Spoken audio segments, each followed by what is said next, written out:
When I finally hung up my footy boots, having no footy to worry about meant I could pursue other interests, one of those being architecture. Now, I've been involved in a number of residential projects and smaller commercial builds, so I've come across a number of architects in my time. And let me tell you, from my experience, the very best architects are passionate, they're articulate, they're visionary, and perhaps most importantly, not short of an opinion or two. In this series, Designing Dreams, I meet some of New Zealand's very best architects and visit their favourite Kiwi homes. Big, small, old, new, all sorts of amazing houses all over the country. Along the way, we'll talk about the big housing issues, like affordability and sustainability, and what the future of the New Zealand house just might be. Plus, I'm always on the lookout for ideas and inspiration for my own projects. So I get the feeling we're going to learn plenty, we'll enjoy ourselves, and we'll get the inside word on what it takes to design dreams.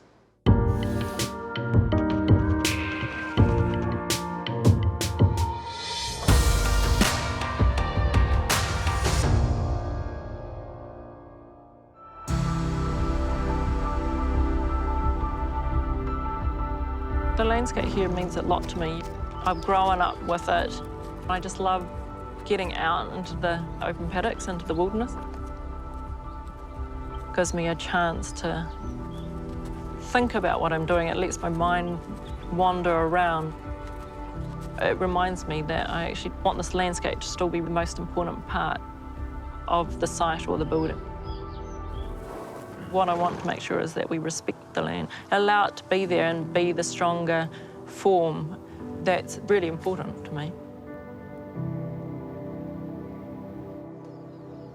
Anna Marie Chin has a strong connection to Central Otago, having spent a lot of time in the area as a child.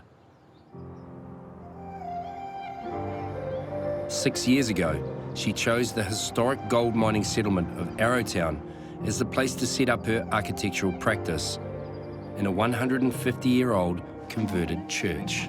So that's just about getting down to this path and then lighting up there. And I think that's all we need. In that time, a lot of award-winning designs have been created here. The team to me is really important. Like, for me, I couldn't do this without them. And I don't want to do it by myself. I like having people around me. I like bouncing ideas around. It's a fun process working with Anna Marie. It's definitely challenging work. Nothing's ever the same. Yeah, that's fun in a sense that everything you do is unique in some way. For Anna Marie, a vital part of the design process is sketching by hand. When I was a kid, I loved drawing. I can quickly hand draw something with a pencil or a pen and convey an idea, and I can actually analyse my thoughts by doing a hand drawing. It's an extension of her brain. Yeah, it just flows. If I'm drawing and it doesn't feel right, I know that I have to move on. And then you come back to it and go, oh, there it is. I can see it now. You need to scribble some more, and suddenly it comes. So you've got to listen to your gut. And over the years, I've learned to listen to it more and more. And generally, I found it's actually right. Anna Marie's taken me to 3 Otago buildings by other architects that have special significance to her. But first, we're meeting up near beautiful Lake Hayes to check out one of her own houses. Hi, Anna Marie, lovely to meet you. Lovely to meet you too. Wow, this looks, well, quite incredible, to be honest. So this is one of our recent houses that we've completed. Holy, that's spectacular. Look at that. Yeah, it's amazing in the daylight today when the snow's here. It actually accentuates the actual form of it, I think. So this house is sitting in this big, gutsy landscape. But what we've done here is kept with the traditional, familiar forms, which are the gables, but translated them in kind of a modern interpretation of that. That massive wooden door there, which just looks spectacular. But I love the way this wall, it's like it sort of leads you down towards the front door. Yeah, you picked it up, because that's what it's meant to do. It's meant to lead you into the house. Yeah. When you enter, there's an unexpected twist. the exterior cladding seamlessly flows from the outside into the house to become the lining for the interior walls. No sign of your standard jib in this place. So this is the living space. Unbelievable. You can see the use of that gable structure that we were talking about. Yeah, that traditional form that you can see on the outside.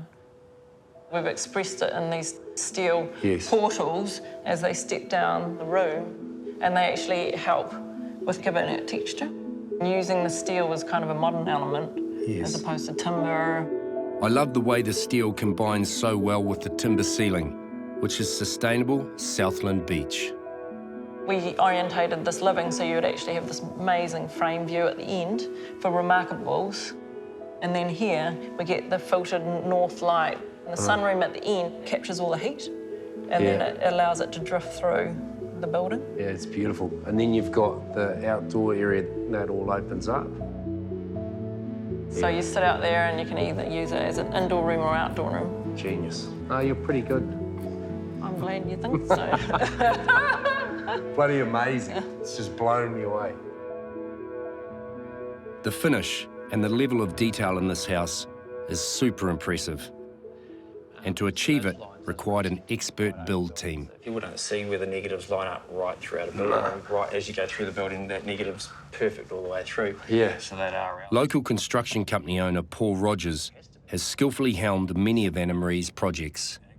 You're obviously the head builder on this place, and I tip my hat to you because it's fastidiously built, and the detail and perfection is unbelievable.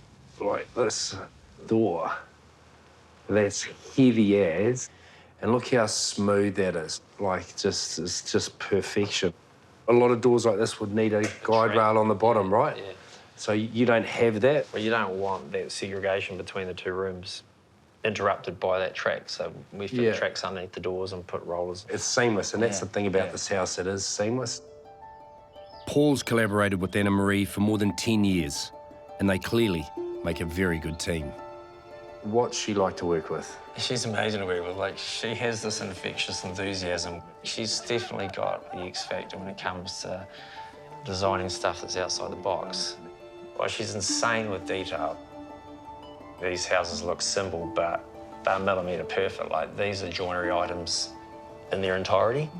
You've got to be prepared for different things. Nothing seems to be the same from house to house, and it's interesting because she blows you away every time. Oh, that was an absolute treat. What a fantastically beautiful home in a ridiculously beautiful location.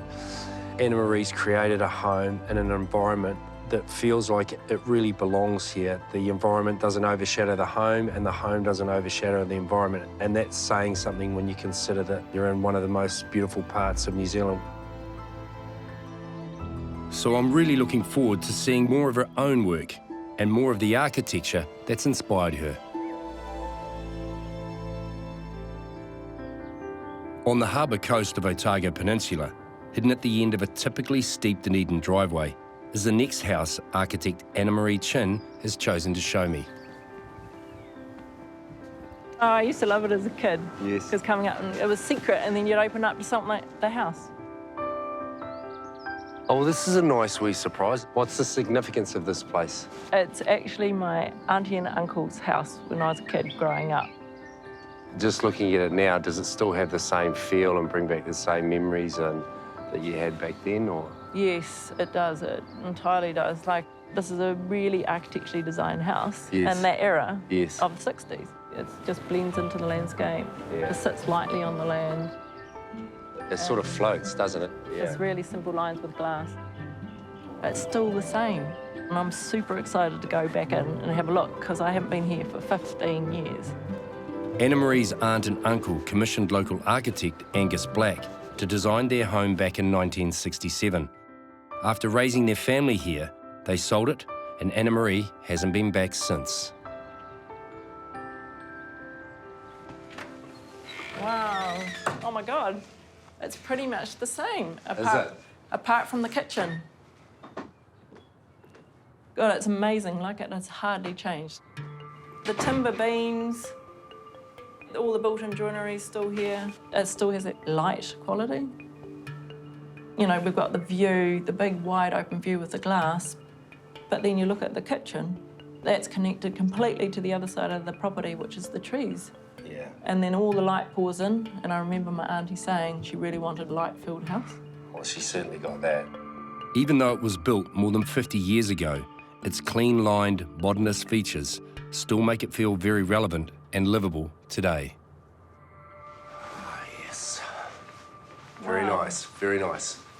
The only thing that's really different is the fireplace. But what's lovely is that the hearth is still there, and that's original. It creates a really solid base that you can sit on. You know, as kids, we used to sit on there. Yeah.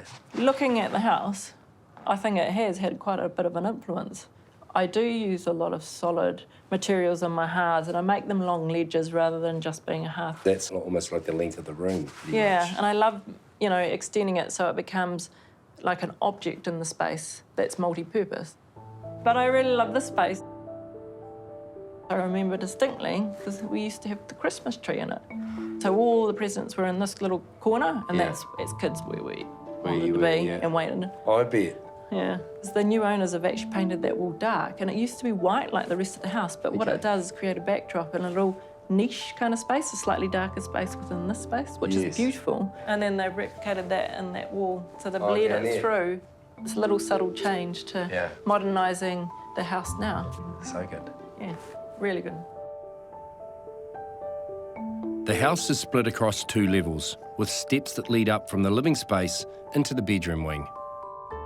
Spending time as a child in this architectural home was clearly a formative experience for Anna Marie. So these are bits and pieces that I found on the house.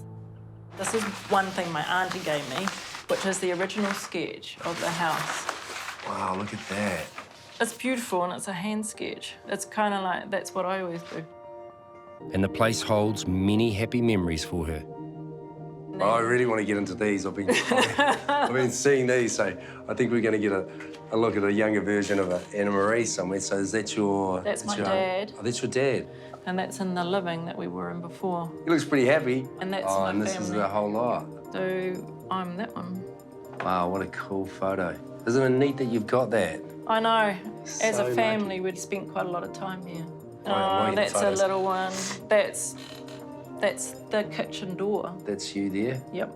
Yeah, you would have been like just sort of Maybe getting in, 13, 14, 14, yeah, getting into getting a bit rambunctious teenager. Yeah, trouble was coming, eh? Real cool. When the house was first built, it attracted quite a lot of attention and even featured in several magazines. The design was considered to be very unconventional. The original architect was much more a commercial builder. The first design he came up with was a brick house. Oh, they wouldn't have liked Classic that. brick house. Yeah. No, my uncle just said, go away, you need Yeah. to design us something modern. Yeah, He took it as an architect, as a challenge, and created something beautiful. yeah. It's a legacy. Yeah, it's pretty incredible. The Otago region and its architecture are a passion for Anna Marie, and someone who shares that is her friend, Dunedin-born architect Paul Clark, who she met at university. When you meet people who are from your region, I don't know what it is, but you immediately click. And so I think when you spend time in Central Otago, there's sort of that connection to that simple architecture, the landscape and the materials that are down there, that definitely shows in Anna Marie's work and the way that she uses natural materials to inform her buildings.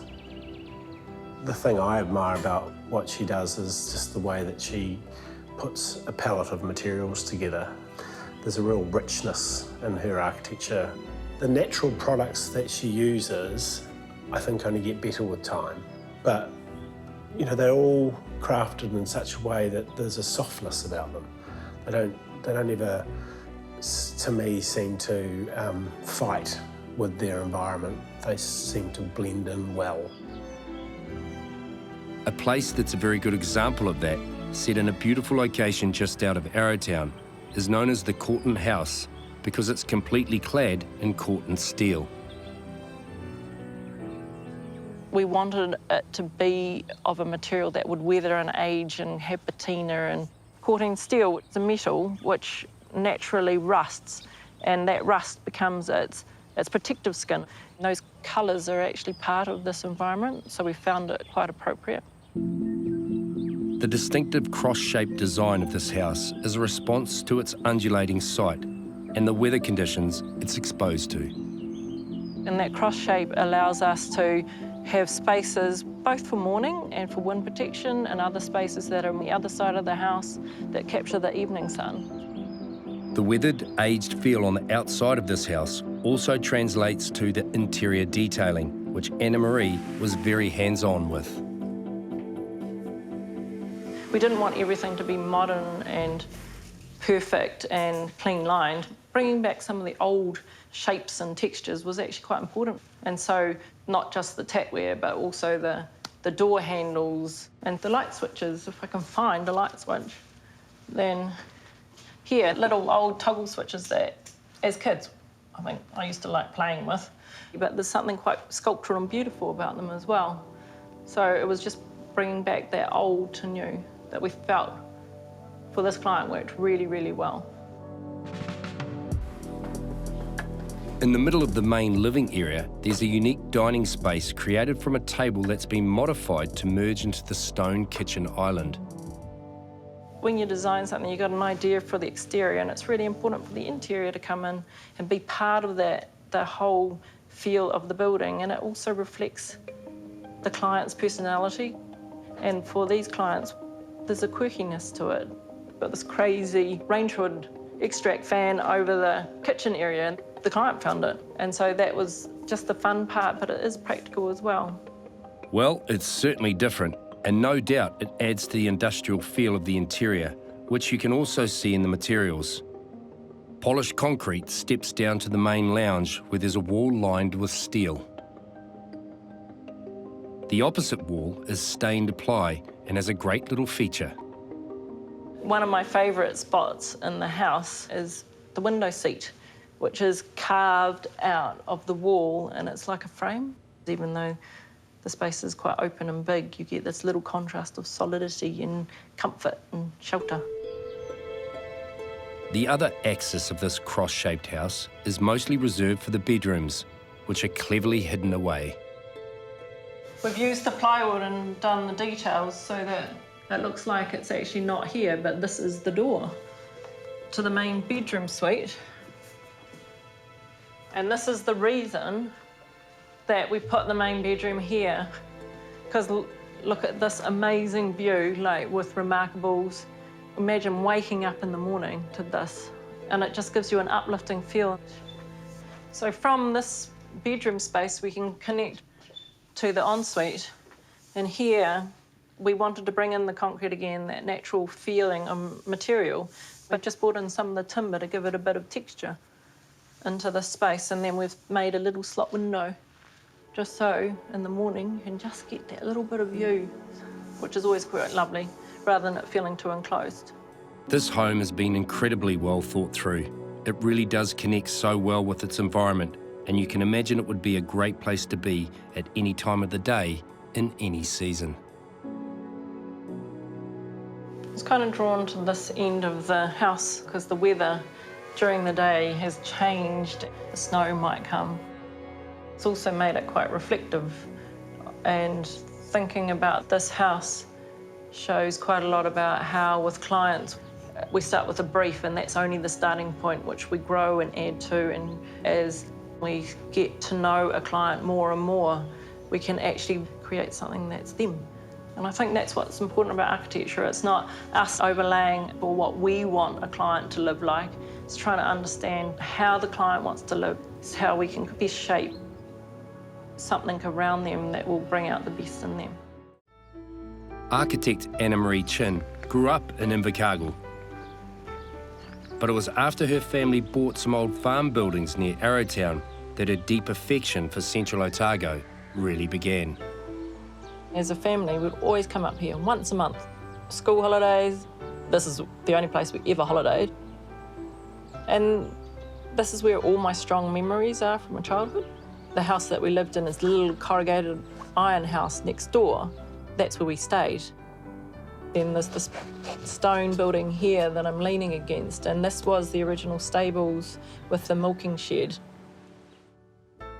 The building was dilapidated when her parents took it on, but they spent 10 years restoring it, and now Anna Marie's about to pick up where they left off because she's bought it and made it her home.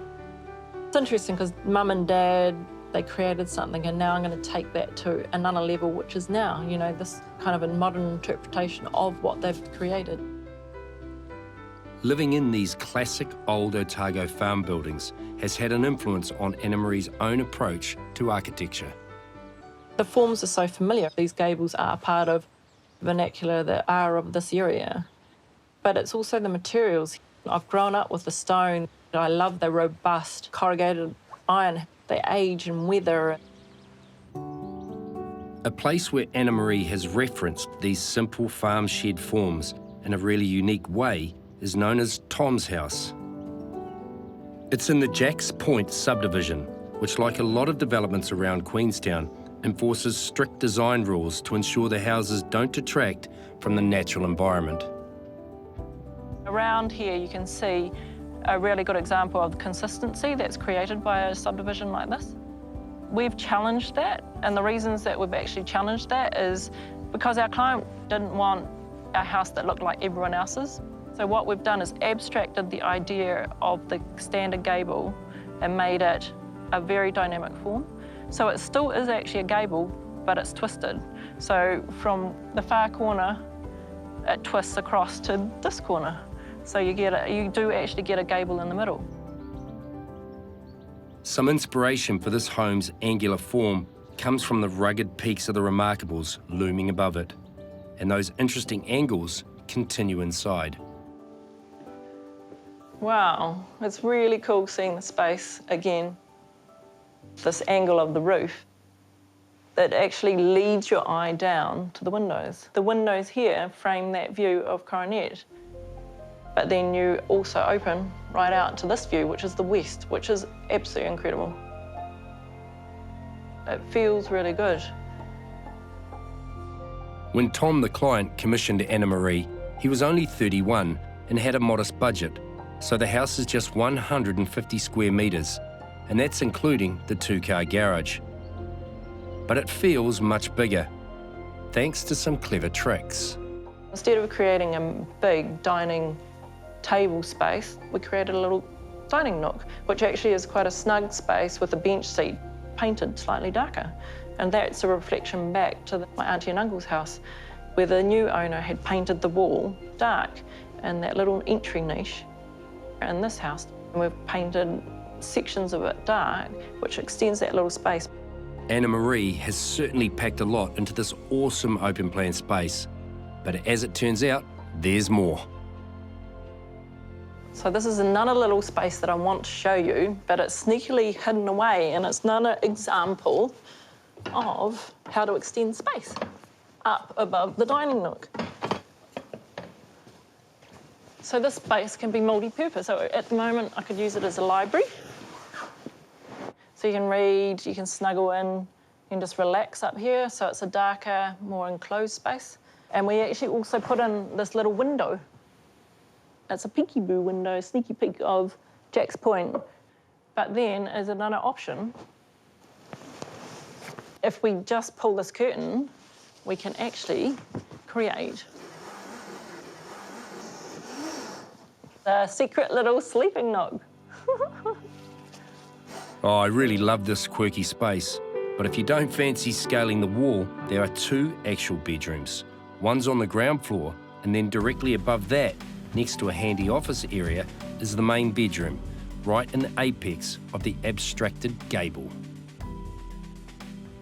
So you can see the taper of the roof as it drops down, but it gets quite low over in the little study nook. It doesn't matter that that's low because it creates a coziness.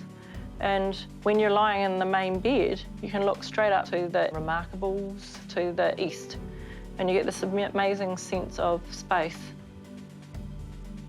If you look at the ensuite, what happens is the roof drops down as well. It means that the bar then has a sense of privacy.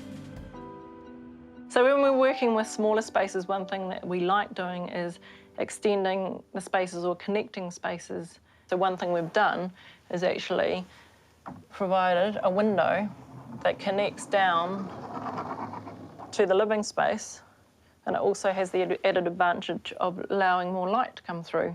And then the light from the living space then adds a 3D dimension to this space as well.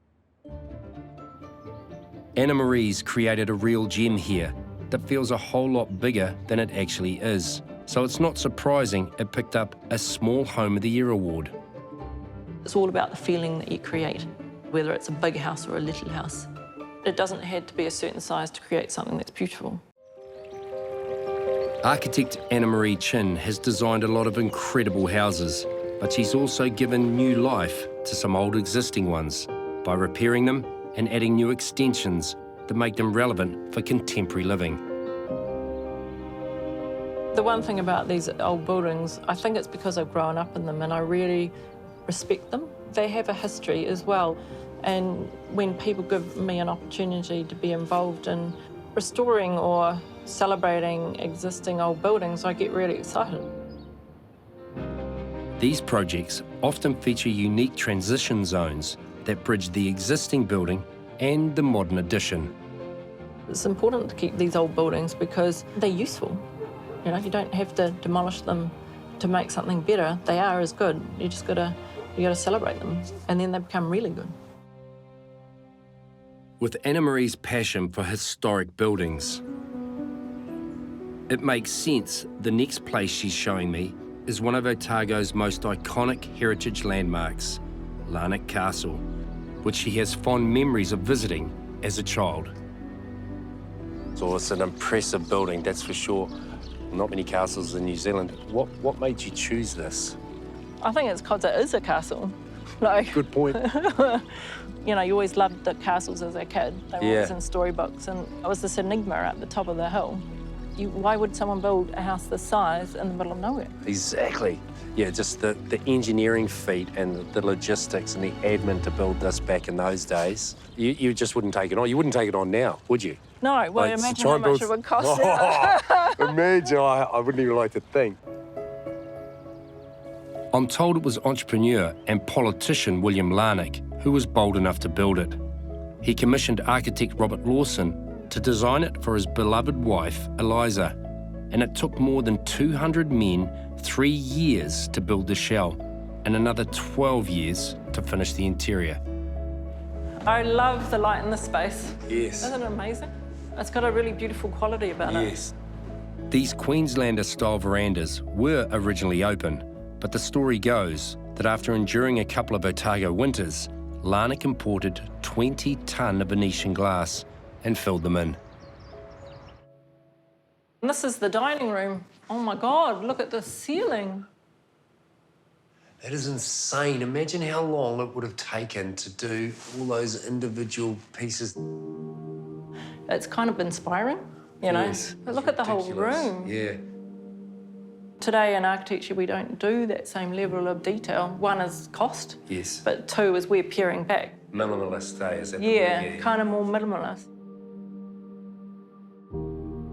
Definitely nothing minimalist here. Larnach spared no expense on his home, employing master craftsmen from Europe and the finest materials from all over the world. The foyer ceiling alone took 6.5 years to complete. So this is the ladies' room.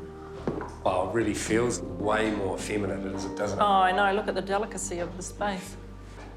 Yes. And then look at the ceiling. Isn't it beautiful? Unbelievable. It also reminds me, like, I probably shouldn't say this, but like a Christmas cake sort of thing, you know? It does, eh? Like, Actually, it does look like a Christmas cake. Every time you go into one of these rooms, it creates a different feeling, doesn't it? When you're actually wandering around, you get kind of awe-inspired, like, how the hell did they even imagine this? And that's what you always want to do as an architect, create space that everyone gets wowed or excited about. Someone who knows every inch of these spaces is Norkin Barker, whose parents took ownership of the castle very spontaneously 50 or so years ago. So 1967, they were on a honeymoon and saw it and just basically bought it on the doorstep. Simple as that. no way. On a honeymoon? Yeah. Really? And was it pretty run down, or? Very run down. I Was it? remember as a kid just running around every time it rained inside. And the ballroom was being used as sheep holding pen for local farmers, so imagine what that did to the place. Your mates must have loved coming here. Oh, we had some good parties here. Yeah, I bet. You could play hide and seek in this house. Oh, you'd never find Yeah. them. Oh, it'd be cool. Imagine that. Yeah, Hide you and know, but people would stop playing, be hiding forever. Yeah, be like, I think it's awesome that Norcom and his family have saved this fantastic piece of architectural history. Before we leave, though, there's one last spot we've got to check out. Oh my God, look at that view. Isn't it amazing? Holy No wonder they smokes. sited it here. Look that's at that. incredible. It's amazing having come back here, because when I was a kid, you always looked at it from the castle point of view, and now coming back and seeing it from an architectural point of view, you look at it with different eyes. And I realise how beautiful it is and how much energy and work went into it. And they've created something, just a beautiful building in the landscape. Now it's going on for the next generations into something that's different, which is lovely. Larnach, I think if he was looking down now, he'd be like, well, I've kind of left New Zealand something cool. Oh, he and there's has. nothing else like it. There is no doubt Larnach left an amazing legacy, and while contemporary houses don't tend to have the same degree of detail or grandeur, I think Anna Marie's buildings definitely have a wow factor, and like Lan Castle, will stand the test of time. One that certainly has an impressive presence is a home wrapped in copper and schist set on the lower slopes of Ben Lomond Mountain, close to the shores of Lake Whakatipu. This is one of our largest sized houses, and that's to do with the brief. It's a 3-generational family. They've got lots of grandchildren, so it was really important for them to be able to have a house where they could all have individual spaces. The site for this project was incredibly challenging. It rises very steeply and is pretty much solid rock. We actually had to basically cut out the land and create benches to put each level on. Another issue Anna Marie had to tackle with the site is its orientation to the sun and views. So this is the main living level. It's the 3rd level of the house, and the view in this instance is on the south side, and the sun is on the north side. We're against the hill. So the way that we've dealt with that is we've got a cantilever deck out to the south side where the view is. In the morning, you can sit out on that deck, look straight out at the view, but as the day progresses, the wind starts picking up off the lake. And so from there, you can move through into this courtyard here, and this is where it gets the afternoon sun, the evening sun, and where the big fire is. Anna Marie wanted this place to feel like it was part of the cliffside it was built into. So local schist is used on the outside, which blends into a smoother stone inside, and then contrasting warm timber is seamlessly built around it. To achieve something like this, we had great builders. The builders really worked with us and crafted the building. They talked to me about the fact that they really enjoyed working on it because everyone wanted to create something amazing, and it was a challenge to everybody. That's actually what architecture is about. You come together as a group of people and you all work together to achieve something for a client that's unique and for them and special. And so that's one of the joys I get out of architecture. Other rooms flow off this central living area, each quite distinct from the other and with their own unique ways of connecting to the incredible views. This is a really good example of how we've sculptured the roof, that it drops it down and it actually draws your eye and accentuates the big view of the Remarkables. We've stepped this down to make it feel a bit more like a sunken kind of lounge, so it actually feels separate, but it is actually connected. That's actually the challenge of these larger houses, because in smaller houses, you know, we've got spaces and we're trying to make them slightly bigger by using niches. Whereas here, we're trying to break them down so they don't feel overwhelming, because it's still got to be a home. The various levels of this house are connected by stairways designed to create a relaxed, meandering feel, and they have a different look depending on which part of the house they're in. From this lower level, we wanted to get a sense that this building is carved out and sitting within the rock. So what we did was we carved out the stairs at the lower level as solid elements as if they are part of the rock. And as you move up the stairs, they become more lightweight. This more hunkered down part of the house, below the living level, is where all the bedrooms are. My favourite has to be the children's bunk room, with its crazy giant sofa. My kids, they'd love this space. It's been great coming back to see the house after quite a period of time, because you have this vision at the beginning of what you want it to be like, and now because it's had time to weather and the landscape's grown, now I can see that that vision is actually coming to fruition. And knowing that the clients are really happy with the house and they're going to use it for generations to come gives you a lot of satisfaction, because in the bigger picture, that's what we want to create, something for them forever. In a pristine location surrounded by mountains is the last of the 3 Otago buildings Anna Marie selected to show me. All of them made a big impression on her. But seeing this one pretty much changed the course of her life. I came here most probably when I was about 17. Yes. Just with my uncle, actually. And look, it's a real Ath house. Isn't it beautiful? Yeah, it is, with the towers. It's by renowned Kiwi architect, the late Sir Ian Athfield, or Ath, as he's most often known.